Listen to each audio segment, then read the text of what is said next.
Washington families are already paying some of the highest fuel prices in America.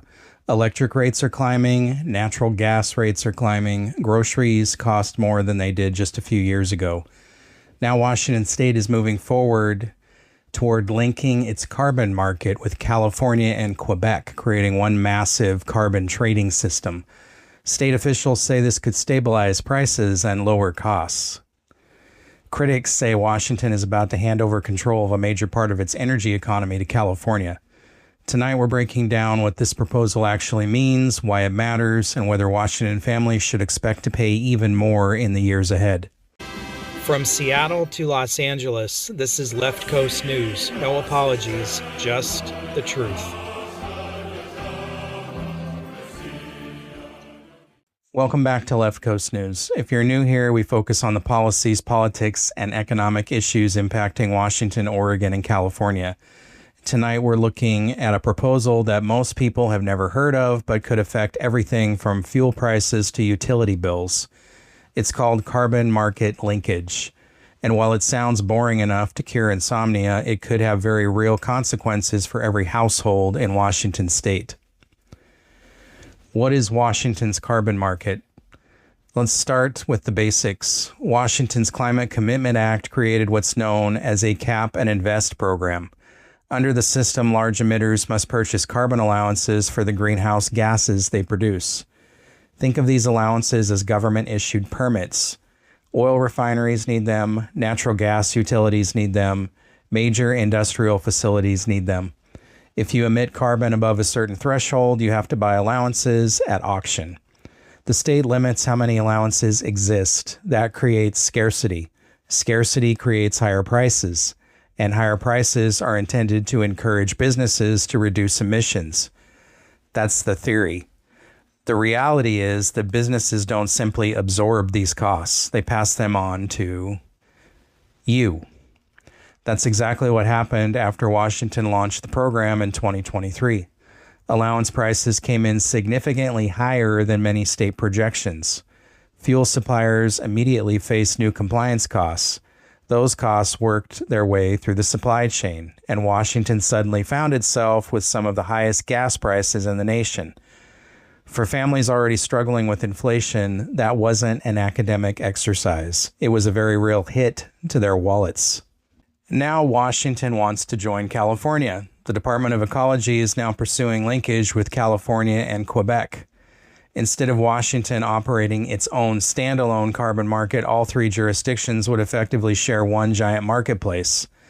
State officials argue this would create several benefits: a larger market, more buyers and sellers, greater stability, lower price volatility, and potentially lower allowance costs. Their argument is fairly straightforward. California's market is much larger, it's more mature, it has more participants, and historically, its allowance prices have often been more stable than Washington's. The state's position is that connecting Washington's market to California's could act as a pressure relief valve. Instead of being trapped in a smaller market with occasional price spikes, Washington companies could access a much larger pool of allowances. On paper, that sounds reasonable, but there are some important concerns. The question of control. This is where many critics start getting nervous. Once Washington links to California's system, Washington no longer has complete control over its own carbon market. The price of allowances would increasingly be influenced by decisions made outside Washington. Think about that for a second. California lawmakers and regulators could make decisions that affect energy costs for Washington residents. If California tightens its cap aggressively, allowance prices could rise throughout the entire linked market. Washington consumers would feel those impacts even though they had no vote in California politics. For many people, this isn't just an economic issue, it's a governance issue. Who should control Washington's energy policy? Olympia or Sacramento? The California track record. This is another reason many Washington residents are skeptical. California has some of the highest fuel costs in America, some of the highest electricity costs, some of the highest regulatory costs. Now, to be fair, carbon markets are not solely responsible for those prices. There are many factors involved: taxes, environmental regulations, renewable energy mandates, fuel formulation requirements, labor costs, land use policies, the list goes on. But critics argue that linking Washington's carbon market to California effectively ties Washington's future to a state already known for high energy costs. And that's where many people began asking whether this is the first step toward importing more of California's economic model. What happens to your gas prices? This is the question everyone wants answered. The honest answer is nobody knows with certainty.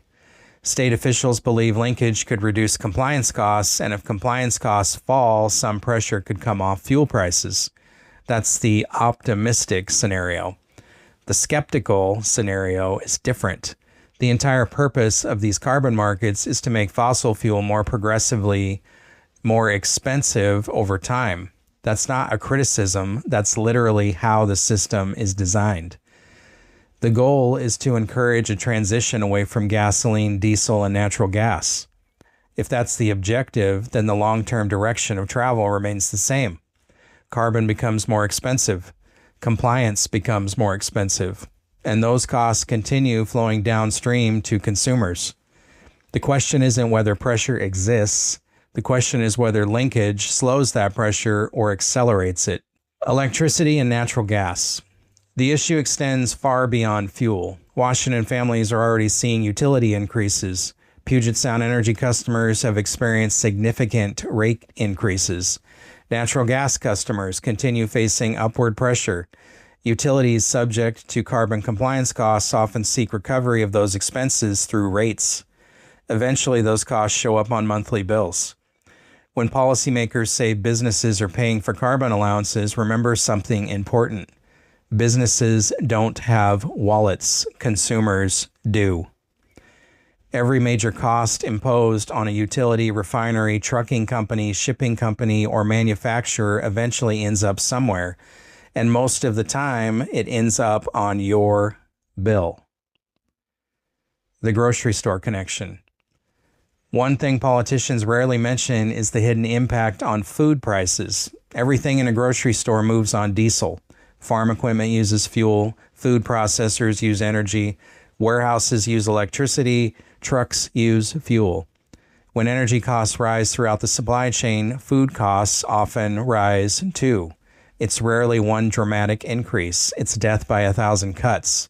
A few cents here, a few cents there, $1 more on one item, $2 more on another. Eventually, families notice they're spending hundreds more every month than they were just a few years ago, which I'm sure you are right now. The trust problem. There is another challenge facing state officials: credibility. Many Washington residents remember being told the Climate Commitment Act would have minimal impact on fuel prices. Then allowance prices surged, fuel costs climbed, and the public was told the situation was more complicated than expected. Well, maybe it was. But once government forecasts miss reality, public trust becomes harder to maintain. That skepticism now follows every new promise about carbon policy. When officials say linkage will lower costs, many Washington residents respond with a simple question: how accurate were the last projections? The debate over linking Washington's carbon market with California and Quebec is ultimately about more than climate policy. It's about affordability. It's about accountability. And it's about who controls the economic future of Washington state. Supporters see a larger, more stable market that could reduce volatility and lower compliance costs.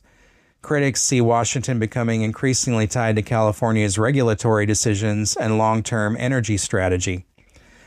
What everyone can agree on is this: the costs won't stay inside government spreadsheets. They'll show up in gas prices, utility bills, shipping costs, and grocery receipts. Because every policy eventually arrives at someone's kitchen table. And when it does, Washington families will be the ones paying close attention. Thank you for watching Left Coast News. Please like, share, follow, and drop a comment below with your thoughts if you got anything out of this story. What do you think about being tied to California and Quebec in this way? Do you think it will lower costs, or is this just another empty promise from our politicians? Personally, I think it's a really bad idea. Remember, you can find us on YouTube, Rumble, Brighteon, BitChute, Patreon, Facebook, X, Truth Social, Instagram, TikTok, and Spotify. Thanks for watching.